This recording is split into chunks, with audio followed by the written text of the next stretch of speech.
kaching-kaching na kapuso. Sa unang hirit, bisyong totoo ang unang hirit, ang saya-saya. Sa unang hirit, unang hirit, unang hirit. Bawasan yung timbang. Yes, bawasan yung timbang, but we also show you also what is the correct way, okay? Okay. And then next we have, of course, yung chinelas that we always have. Ito, gustong-gusto natin to. Nilalakad and all of that. Alam niyo naman ako, minsan may galit po ako sa flip-flops. Ako rin. Okay? Bakit siya Except nagiging for sa masama? beach. Nagiging masama siya in the long run sa sobrang tagal ng pagkakasuot kasi wala po siyang arch support. Yes, wala nga. Yung arch Totoo yan. support, yung ganito dun sa may hulma ng paa, Oo. okay? It causes yung talampakan. This is talampakan, Oo. right? Okay? Minsan, again, nagnanab because of the weight. Ah. So, minsan, nagkakaroon kayo ng sakit at the ball of your foot and the heel. Or the heel, It's yes. because of the weight dahil wala ho siyang Walang cushion sumusuporta arch dito. support. Eh pag nakasapatos kayo, lalo na pag rubber shoes, Yes. makikita nyo may umbok yung So, sapatos nyo People gano'n. think in the long run, pag na long distance, like to travel and all, Yes. kala nila mas maigi ito. Oo. Actually, it is not. Actually, hindi. Kasi And mas also, masasakit ang paa. If you're walking, I think based on experience, Yes. if you're walking for a long time, tapos nakaganyan ka, nagka-cramps yung toes mo, Yes. trying to keep the slippers on your feet. And not only that, ito po yung mga naiipit sa escalator, yung mga naiipit kung saan-saan. You know, kaya kita mo, pagka merong sakuna, merong isang tsinelas na Lagi naiipit. yung yun ang pinapakita na lang natin sa screen. Okay, no? yan. Kanilang May mga tsinelas. bakas ng nakalipas Yes. isang tsinelas na lang. And then, what else is next? Ito yung last natin is, of course, jewelry. We like jewelry, but the thing is, okay, mamili po tayo ng jewelry that is also good for us. Now, Okay. number one is, think of the lead content. Dito po nagkakaroon ng problema is yung mga lead content. Kasi Yes. pag bumibili tayo ng medyo sobrang mura, yung mga ganito, mga kaliliit na minsan nasa, nasuswallow na ng mga anak Ng mga nyo. bata, oo. And then may lead content, then it's very dangerous to your health. Lalo na if you have allergies. So that's the first thing. Pagka na-allergy ka and all Just of that, discard it. Just Oo, discard it. Oo, hindi yan bagay sa inyo or sa Right. skin ninyo.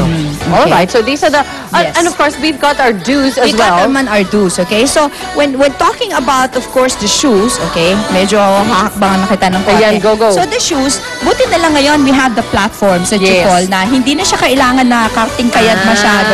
So, that's why we also have the platforms. Now, also, kung hindi kayo masyadong sanay with the platforms, wag Yes. din masyadong mataas.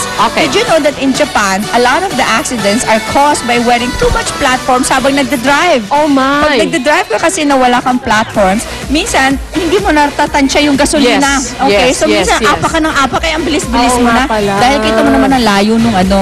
Walang Oo, feeling. correct, okay? correct. And then we have also Ay, the the best shoes, yes.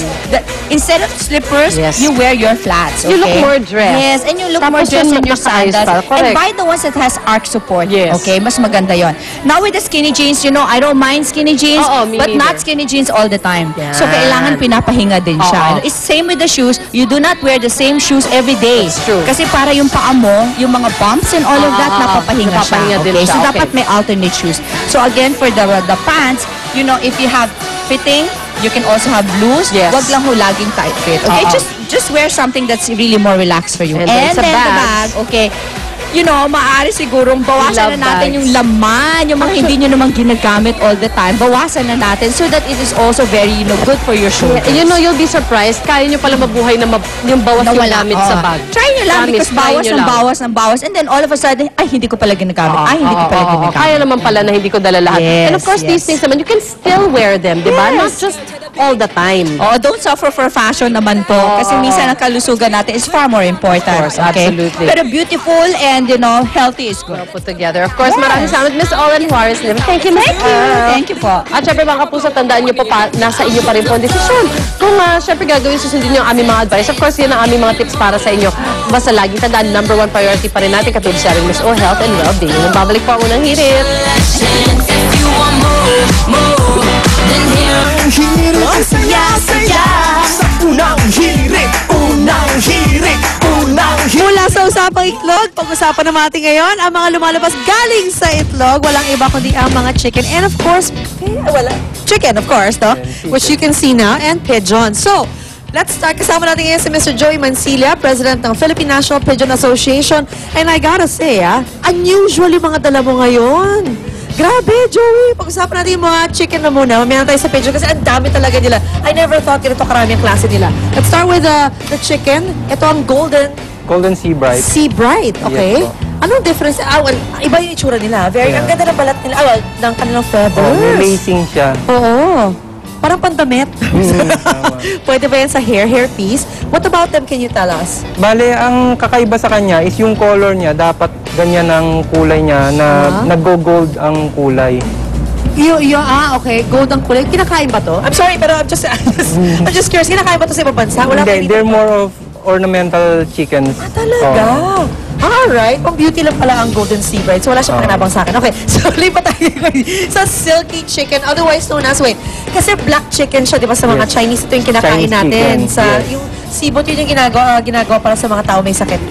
The black chicken. So, ito talaga pinanggagalingan niya. Yes. Yan ang medyo improved version na siya. Okay.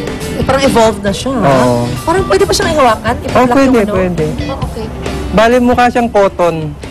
Okay. Hindi, actually mukha siyang aso. Nung nakita ko sa kanya, nakala ko maliit na aso. Di ba mukha siyang aso talaga? They're very tame and they're very docile. They are? So, hindi sa tutukan ng tao? Hindi. Okay.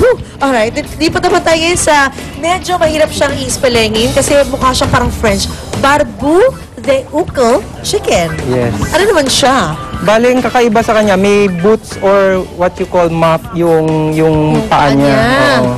Actually, para siyang galing sa 1970 or 70 siya. Para siyang sasayaw bigla sa disco. At ang cute din ng kanyang feather.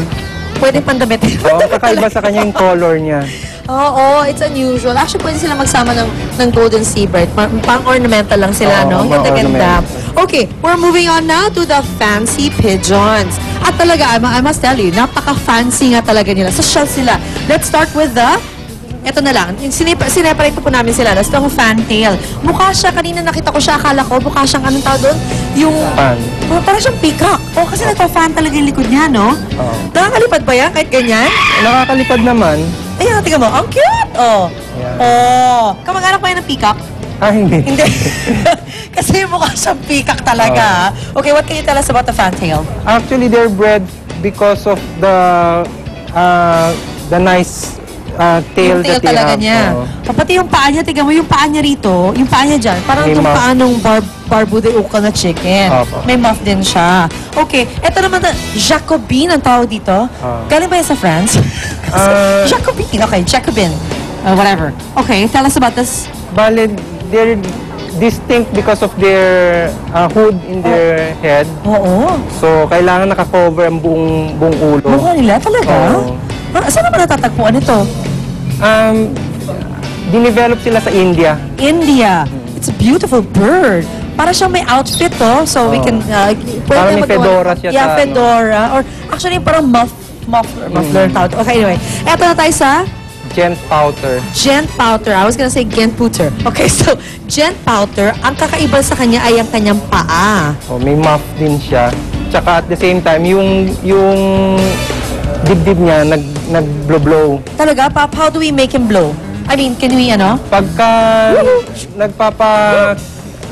nagpapasiklab, umaano yung... Malaki. So, kailangan ng magandang babae Oo. na pigeon din para Yeah. pasiklab siya. Oo. Wala tayong pigeon ditong babae yata. So, okay. So, ito yung mga kakaibang mga pigeons na pwede bang alagaan ng kahit sino lang or kailangan talaga may special talent ka sa pag-aalaga ng mga ganitong birds. Ang hirap yata niya, na? Madali silang alagaan. Actually, yung basic food lang na mga grains tsaka mga pellet, pwede na sila. Alright. So, depende sa pag-aalaga nyo talaga para mabuhay naman tagalangin yung mga pigeons and chicken special to mga to, ha? Fancy talaga sila. Maraming salamat, Joey. Thank you. Thank you Ayan, rin sayang, hindi po. natin napag-usapan iba pa natin mga birds dito. Ang cute nila, especially ito nasa baan, taba-taba niya.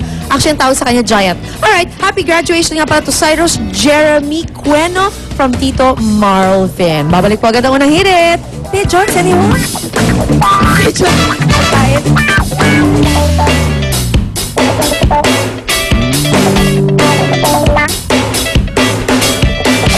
Unang hirit would like to thank Ensha by Lacidia. Sa unang hirit, ang saya-saya. Sa unang hirit, unang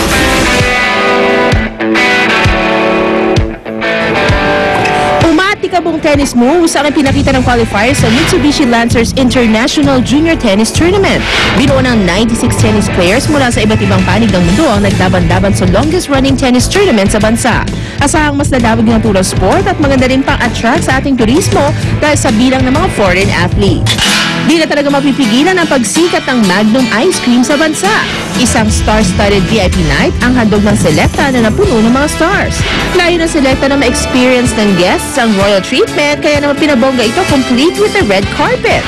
Closed door ang party for selected guests and celebrities. Truly a royal treatment, just like Magnum's Royal Velvety Taste. Nagpasiklaban ang amateur dance group sa Jennifer Dance Craze Finals last Saturday. Good morning, Kuya Lar. Good morning po sa inyong lahat, mga kapuso all over the world. Oh, yes. Sa Europe, sa US, sa Japan, Naman everywhere. kung saan-saan sa Hong Kong, everywhere in the world. Good morning. At ito na, Kuya Lar. At ito na ang aming bonus showbiz chika, Bella Padilla, excited magkwento tungkol sa kanilang bonding ng kanyang tita Bibi Gandang Oo nga. Hari na kamakailan lang ay umuwi sa bansa mula sa Amerika. Ano kaya mga chinika kay Bella ng kanyang tita Bibi? Panoorin natin May ito. mga beauty tips kayong binigay. Tingnan na. Matapos ang ilang taon na hindi nakasama ni Bella Padilla ang pinsan ng kanyang ina na si Bibi Gandang Hari, masayang ikinwento ng aktres na nakita na rin sila sa wakas at nakapag-bonding pa sila nito. Kasi nung nagkita kami, hindi yung parang ang tagal namin hindi nagkita. Parang kahapon lang kami huli nagkita. Very normal. Hindi kami yung parang... Pero syempre nanabig kami sa kanya. Pero hindi yung... Hindi mo alam kung ano yung sasabihin mo, ganun. Kasi relative eh. So, kahit gaano kalayo, kahit gaano katagal kayo hindi nagkita, family pa rin yan. At isa nga sa mga exciting na naikwento sa kanya, ang Hollywood actress na si Anne Hathaway na kapitbahay daw ni Bibi sa Amerika. Nag-enjoy lang kami. Lahat kami nag-catch up. So, alam mo yun, parang lahat kami naghihintay ng chance namin na kwentuhan niya kami. Kasi, grabe, neighbor niya si Anne Hathaway. So, parang gusto kong kwento niya sa akin kung ano yung tsura ni Anne Hathaway. Ganun. So, yun. Parang lahat kami na-excite. At nang tanungin namin si Bella hinggil sa issue na di umano ay nagpa-sex change na raw si Bibi sa Amerika, ito ang naging tugon ng aktres. Kasi, siguro whatever she wants to do, then that's up to her. Pero that's not for me to ask. First of all, she's older than me.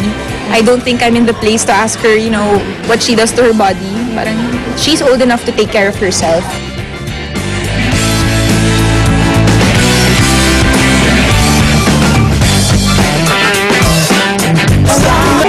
At happy birthday din sa Public Affairs Senior Program Manager na si Ella.